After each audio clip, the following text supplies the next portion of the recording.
Well, it's so good to see everyone again this week as we continue this study of Christian evidences or Christian apologetics. Last week, of course, we introduced the subject. We introduced what this idea of apologetics was, that it was this principle of giving a defense for the things that we believe, a logical defense. And in that explanation, in that introduction, we came up with a sort of a goal for what we want to do with the information that we gather over the next now 11 weeks or so as we continue within this class. And that goal was this: to take the truth of God's Word, which we believe to be true, and present evidences towards it that would help to open the minds of those who look at the Scriptures. They look at the Bible, they look at His Word, and they do not believe it to be intellectually viable. As I said towards the end of the lesson last week, they would much rather believe in fairies just as much as they would the truth of this Word. So why study these things? And the whole point of it is this: by studying these defenses, by looking at the scientific record, how it bears out the truth of God's Word, by looking at the archaeological record, how it bears out the truth of God's Word, and using that in such a way that those who have no grounding in the Word whatsoever might have at least a little bit of doubt about what they have previously believed, about the attitude that they had towards this Word, so that they might open it and begin to study it with a new perspective.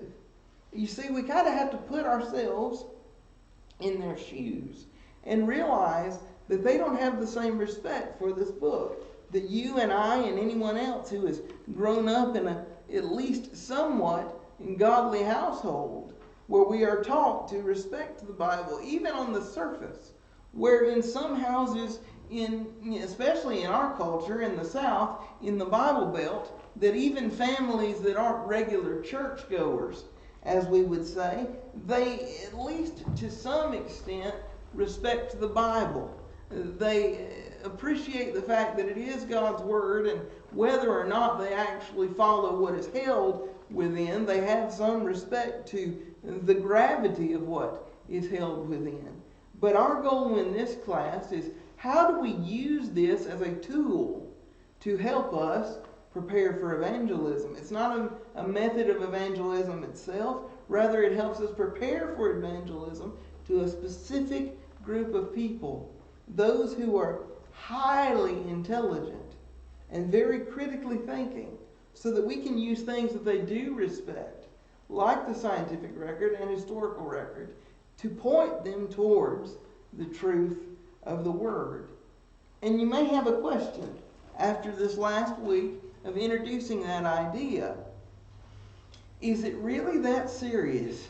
Do people who believe these anti-biblical ideas, these atheistic, believing in no existence of God whatsoever, these agnostic ideas, believing that they're not sure whether there is a God or not, and cannot prove it, at least in their mind, is it really that serious of a problem?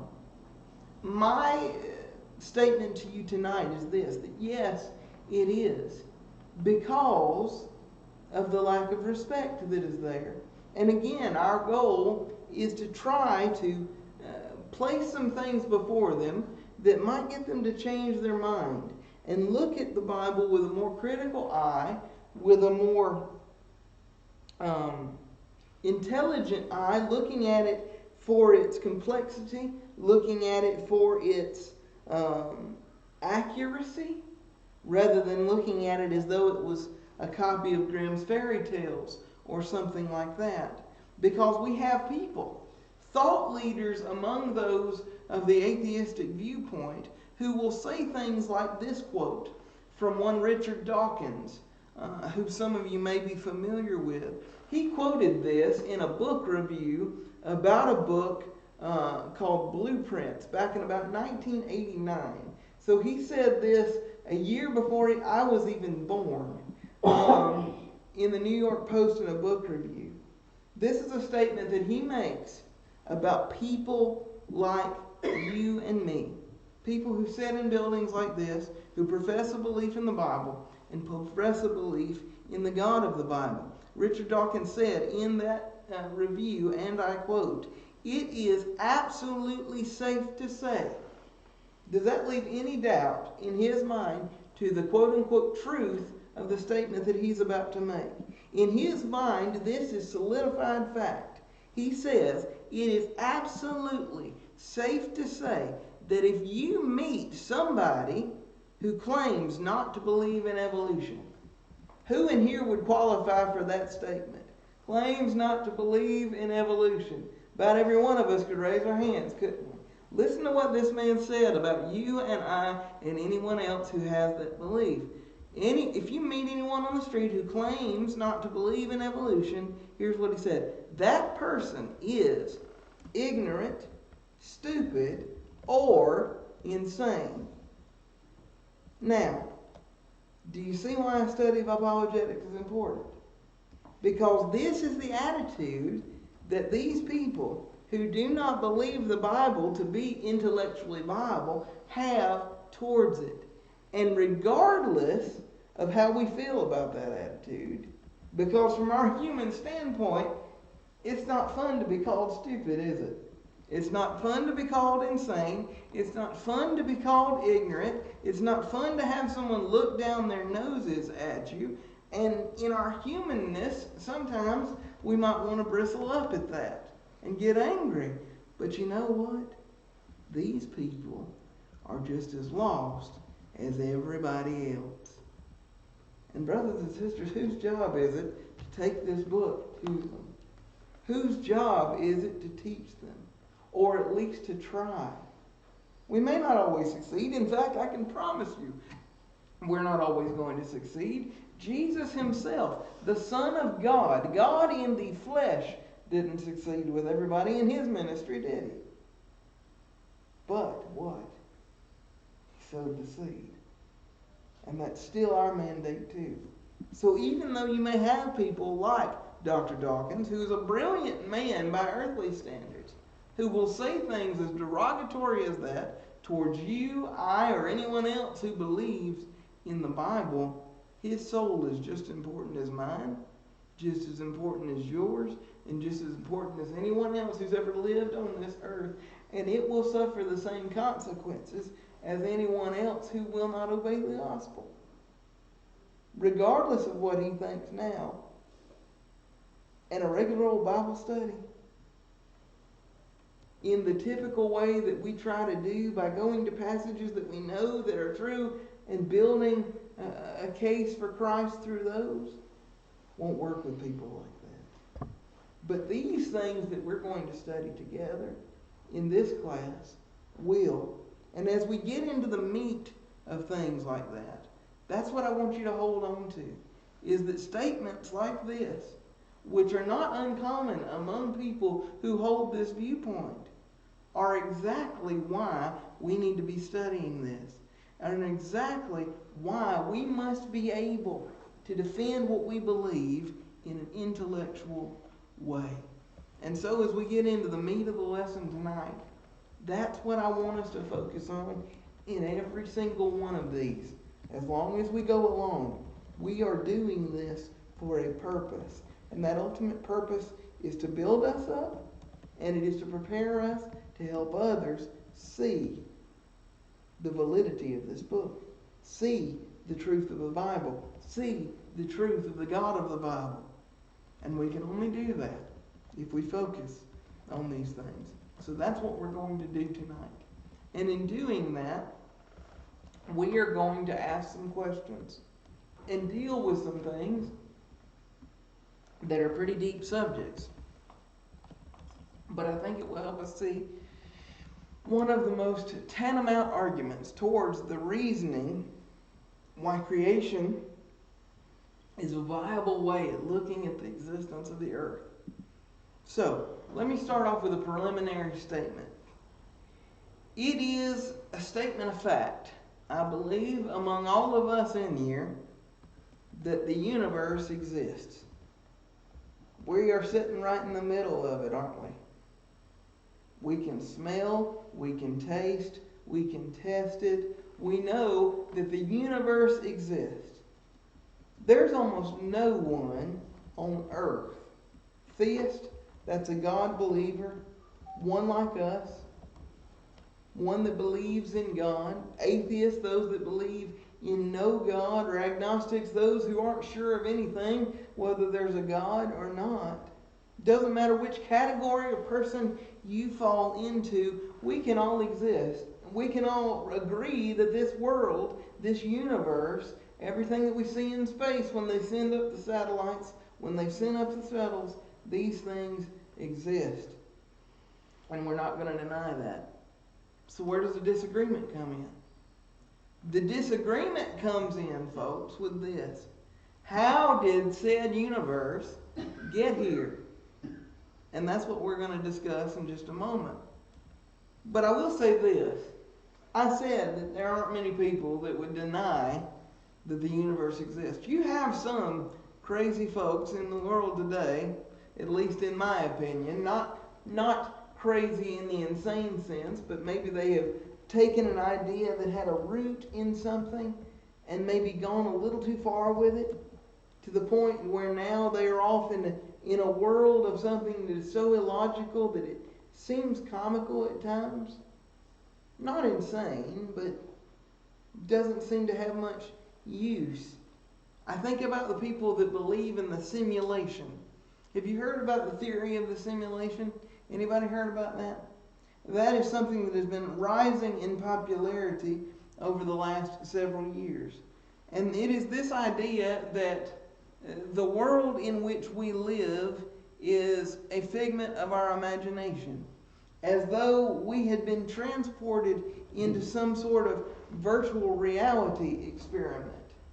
That the world is not actually real, it is just our minds creating the figment of something that seems real to us in this moment. Now, if this seems like the plot of a movie to you, it sort of is. It's basically the idea of the film The Matrix, where everything is a virtual reality.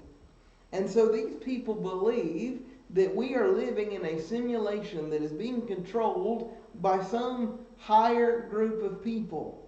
And you and I are apparently in pods somewhere with our minds hooked up to a computer going through this, and it is an entire virtual reality experience. Now, the whole thing they say, if you read some of their literature, is that the way to get out of this is to say, I know this is a simulation. I no longer want to take part of this experiment. Now, we're all still here, aren't we? Don't guess this is much of a viable theory. But we put it to the test. Yet there are some who believe it. But most people, no matter what camp you fall into, will at least say the universe exists. Again, disagreement comes with how did it get here? What does the theist say? What does the theist say is the reasoning behind, the drive behind how the universe got here? Any one of us could answer this. What did they say? That's we'll get to that one. That's the atheist. The theist would say God created it, right? That's where we sit at this moment. Now, the difference is there's a wide range of theists. Some believe in different gods. Now, there are those of us who believe in the one true God. That's one specific thing. But at least in that broad sense, they would say God or some supernatural higher power created everything that's around us. That's where we find ourselves with that group. As Miss Sue just mentioned, then you've got the atheist who will say that everything comes from the Big Bang Theory, which we will get into in greater detail later in the lesson tonight. that it all started from this one small bit of matter and or energy that we do not know came from where, that is smaller than one single proton within a cell, that then inflated and threw everything out into the cosmos, which led to a long process over billions of years of evolution to the point where we are now. That's what they'll say, that's how the universe got here. Or there's the third thought. And this is the most difficult one for me, but yet, when trying to help people understand the truth, I find that these are the people that maybe it's a little easier to reach. The agnostic that says, I don't know. I see validity on this side. I see some design. Maybe there is a God. I see some validity on this side. You know, everything I see on the History Channel, everything I see in these scientific publications and all, they show the earth to be billions of years old. They've got all of these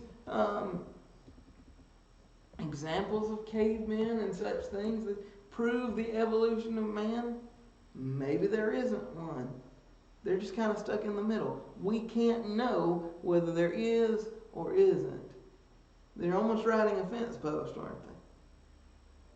But, for our purposes, it seems to me those are the folks that are more open to talk. Now, here's my question.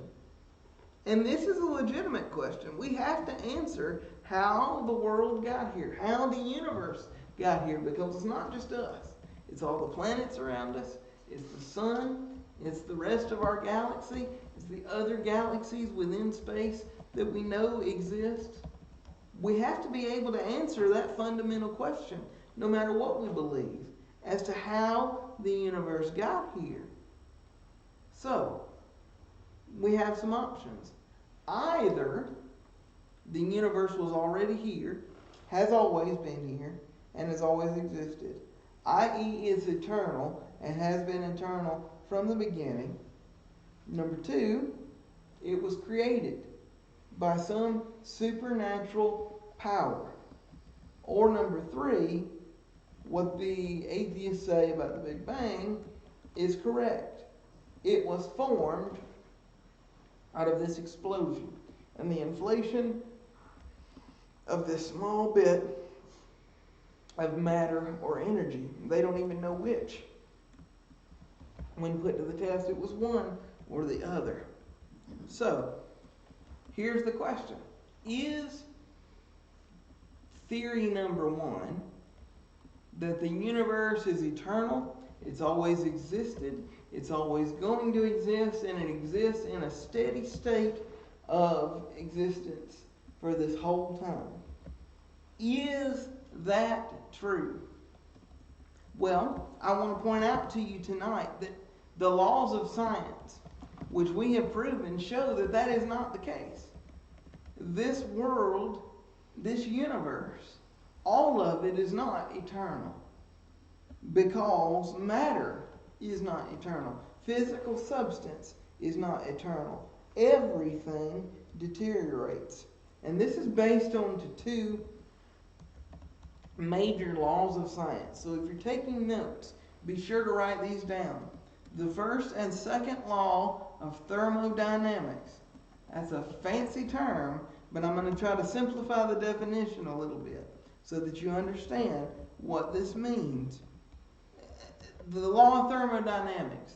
The first one, you can think of it as the law of conversion of energy, or conservation rather, of energy or matter. Why? Because things are deteriorating.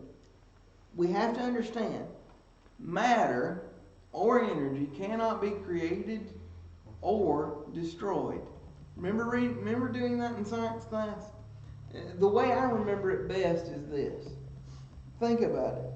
Nothing is created or destroyed.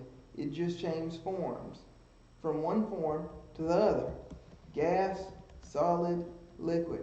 Best example I can think about this is what? Water. What happens when you take the right amount of hydrogen molecules and you add in the right amount of oxygen molecules, you get what? You get wet. You get wet.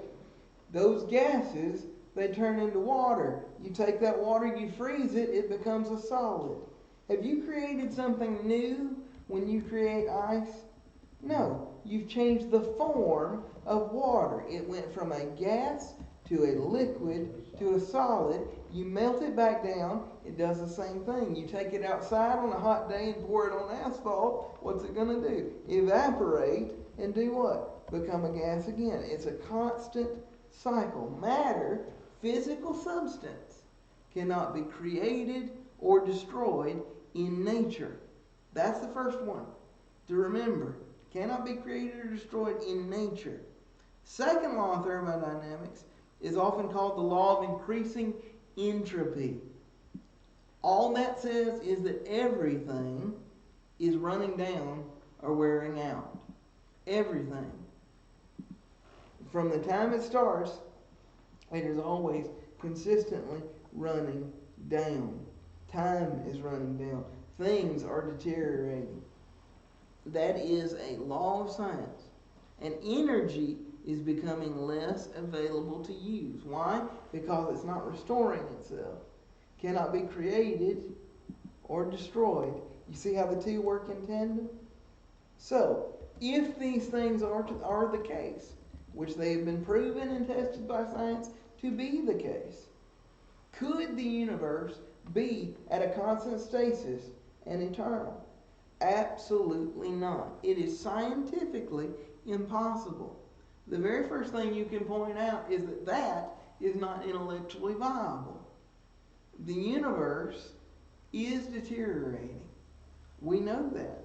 We can see that in so many ways that we could illustrate that.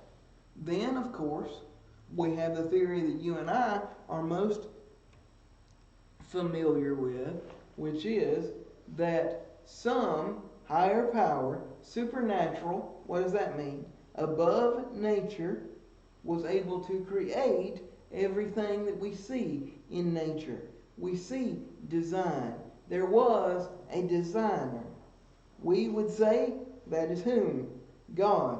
We would point them where? Genesis chapter 1. In the beginning, God what? Created the heavens and the earth. And the earth was without what? Form and void, and darkness was upon the face of the deep. And the Spirit hovered above the waters. God said, let there be light. There was light. We go through all those creation days. The children do it in song all the time. That is a viable option for number 2. Some higher power is able to do that. Who better than an omnipresent, meaning he's everywhere, omnipotent, meaning that he is all-powerful, and an omniscient, meaning that he is all-knowing. Okay. God, eternal and above the state of existence, above the state of nature. Is that more viable than option number 3, which is the Big Bang? Which, I'm going to do something. Daniel, I'm going to put you on the spot for just a second. Can you sum up for me just a basic gist of what you were taught in high school about the Big Bang Theory? There was a big explosion, and out of that, everything came together like it is now. Exactly.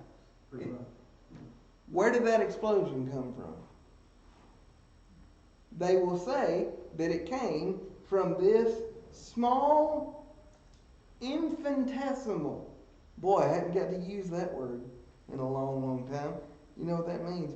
Real little bit of matter or energy. Again, they cannot decide which one it is. It flip-flops all the time.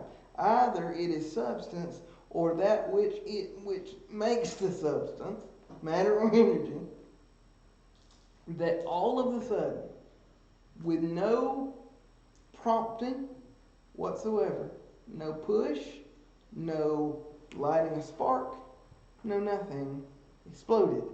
When it exploded, there began to be a process of what is known as inflation.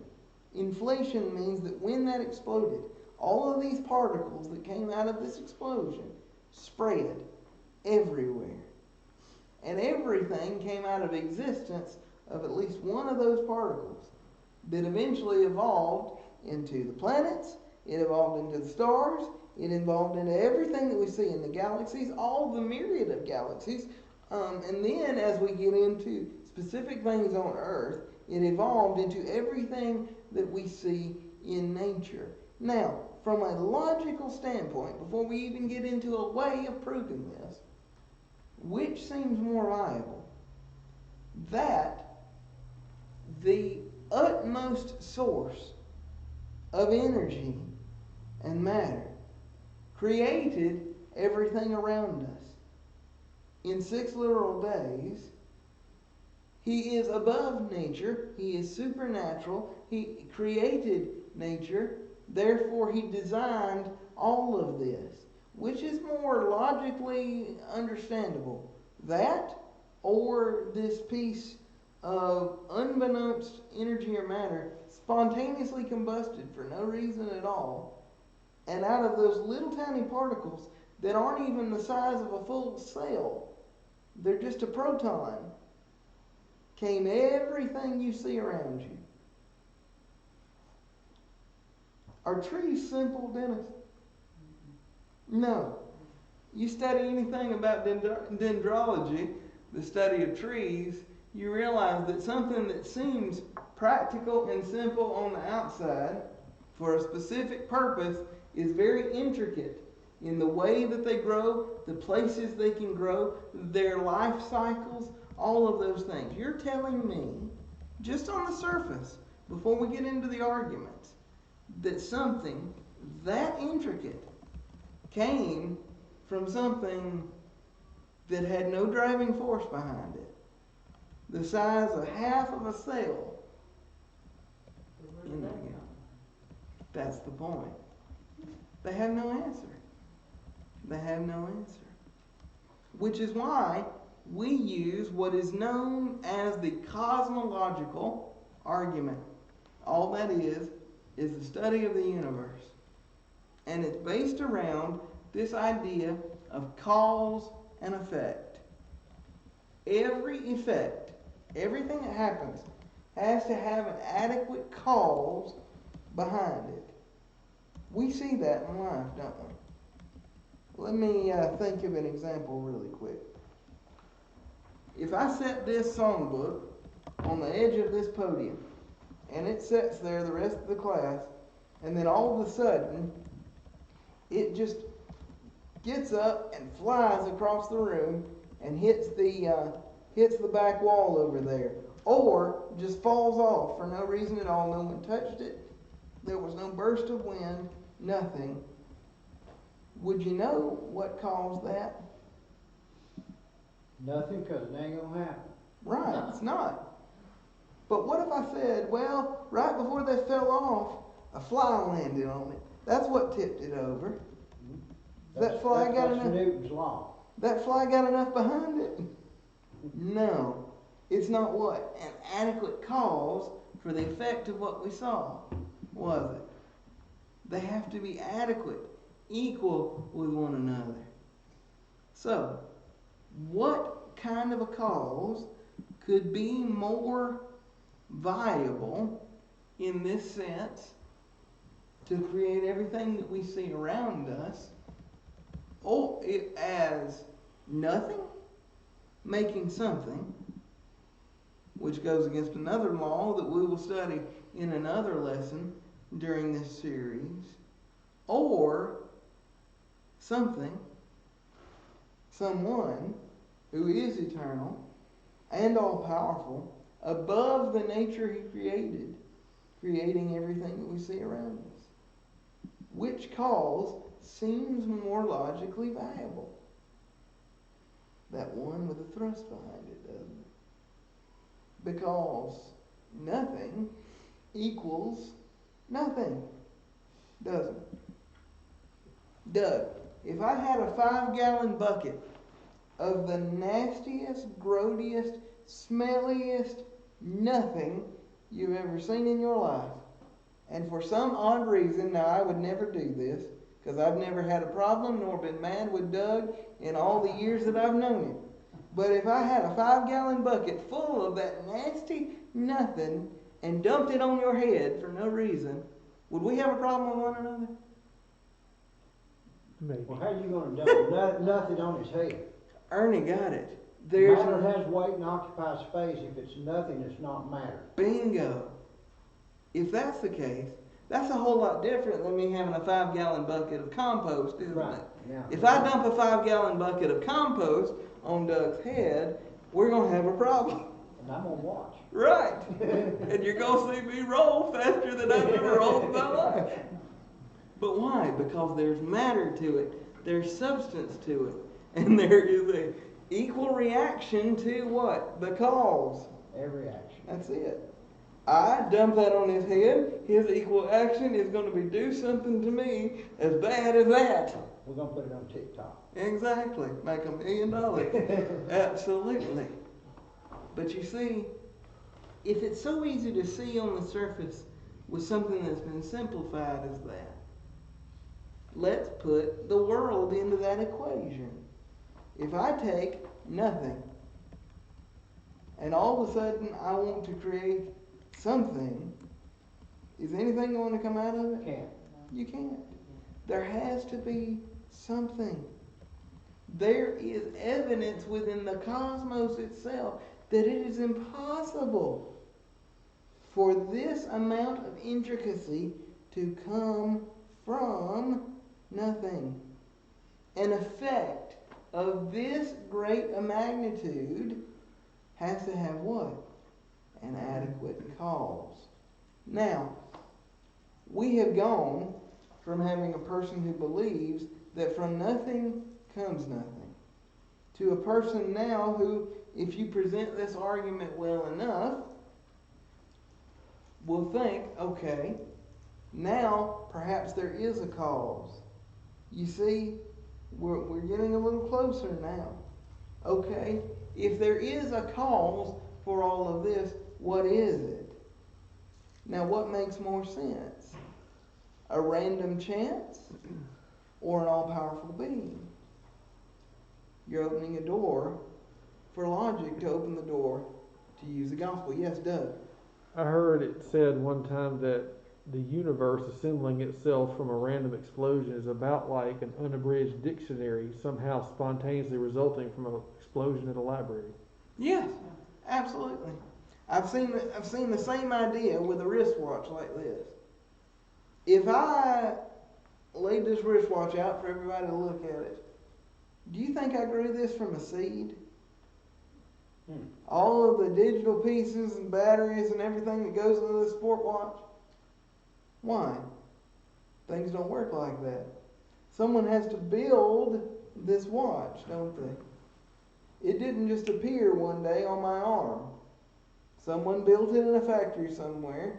They distributed it to a Walmart store where I went into the Walmart and bought it one day. And I've worn it ever since.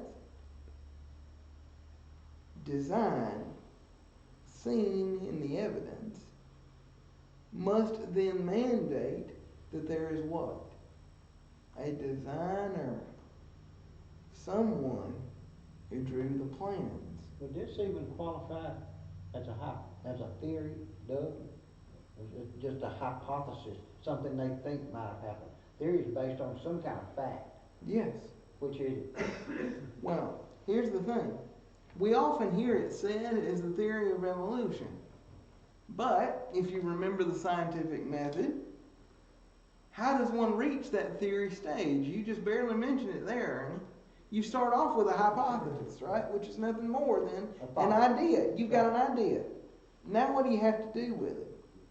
Build on that with facts. Right. How do you do that? You test it. You replicate it. You test it. You experiment to have those things happen. Now here is where we get into an interesting discussion. Because though we cannot put God to a scientific test, using the scientific method. We cannot, test him, taste, sight, all of the things that we use of our human senses to experiment on things and prove it from that instance. How can we prove it? That's why you use things like this cosmological argument. Yes, Doug? I would even go so far as to argue that even a hypothesis is an educated guess. Yes, there But- has to be something behind it, doesn't But there? the theory of the Big Bang is illogical, Yes, and therefore cannot even qualify as a hypothesis. exactly. So really, what do we have here? We have A bunch someone of searching. assumptions. We have someone asserting and assuming for a purpose. And that purpose is what? Do you remember when we were talking in the introduction, especially about how this idea began to grow? It came out of what? The Enlightenment movement, which meant to do what? Take religion and theology out of academia. And so as an outgrowth of that, you eventually end up with evolutionary theory, Darwinism. All these things came from that period in history where we began to drift from a theistic idea where at least everyone had some respect for God and His Word to this enlightened state where they began to try to remove Him from academic thought.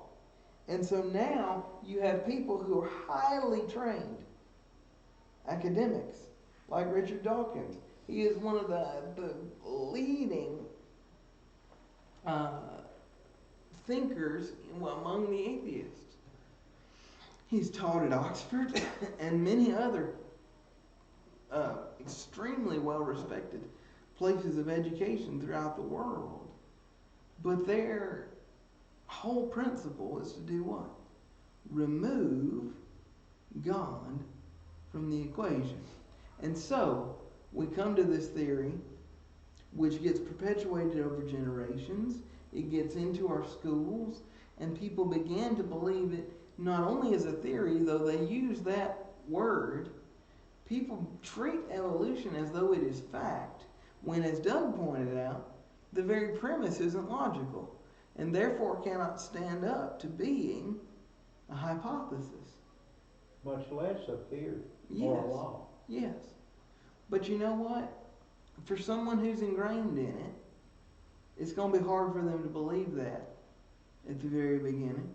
Just as it is with a person who comes to a knowledge of the truth of God's Word, who comes from a separate background, as far as how to read and how to study the Bible.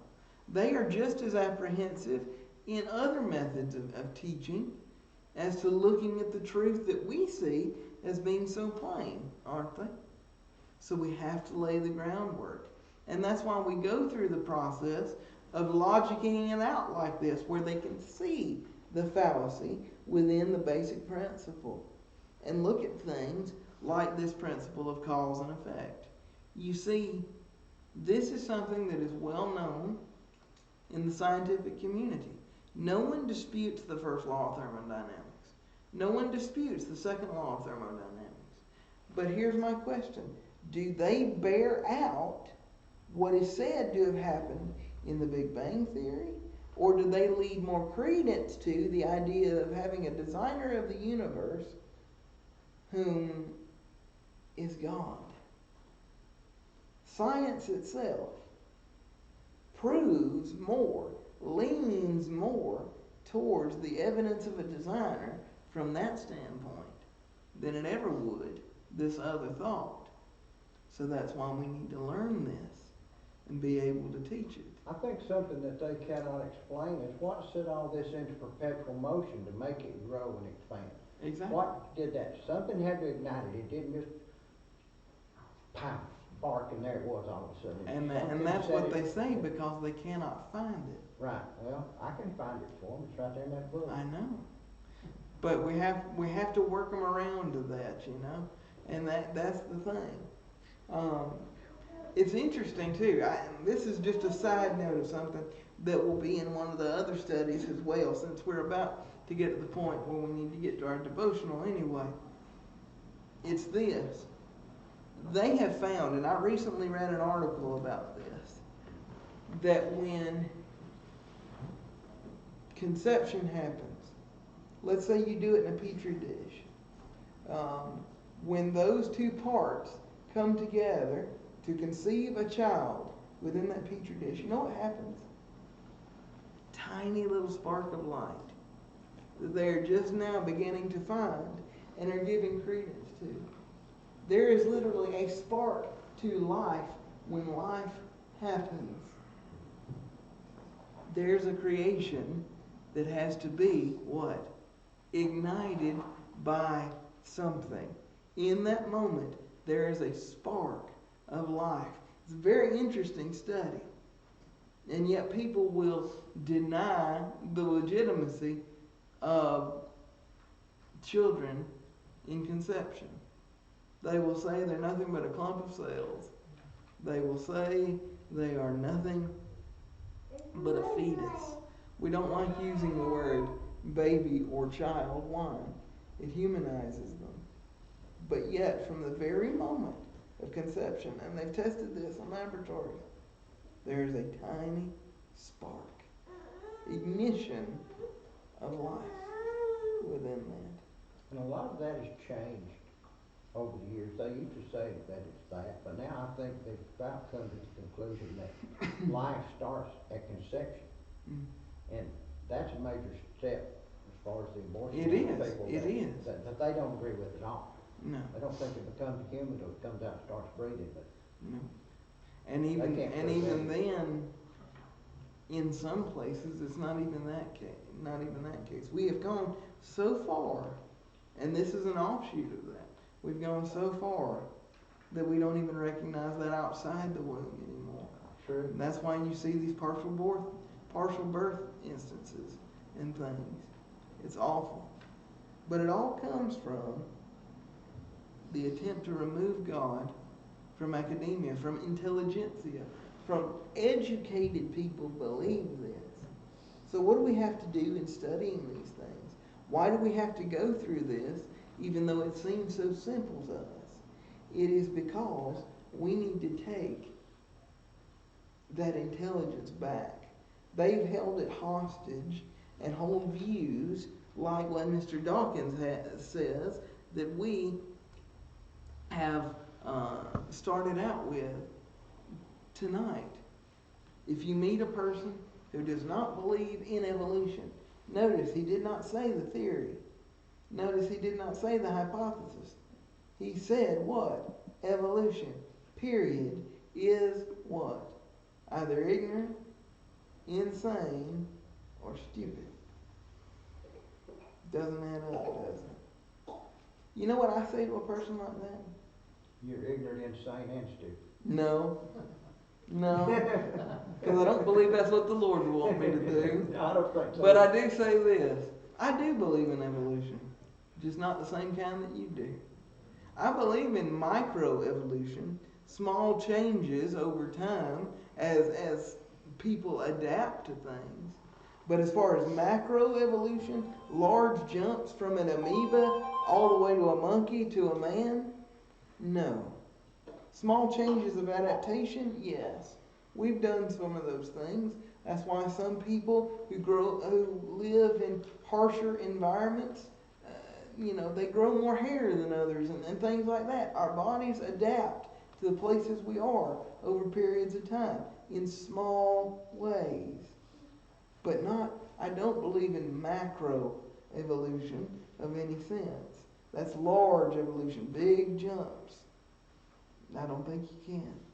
Because again, things don't improve, they deteriorate. Don't believe that. I'll give you one example and then we'll move to the devotional. Take a book, any book. Open a page, preferably one with a picture on it, and make a Xerox copy. Then take that Xerox copy and make a copy of that copy and do it over and over and over again a handful of times. When you start off with that original image, it's going to be clear as day. The copies of copies of copies, when you get at the end, you're almost going to have a blank piece of paper. Why? Because you're getting further and further away from the source of that image. It's deteriorating the further you get away from that source. We see this law illustrated right before our eyes that way. It's just science. People will say they have all this scientific evidence towards these theories, and yet, what does the evidence of actual science prove? The exact opposite of what they believe.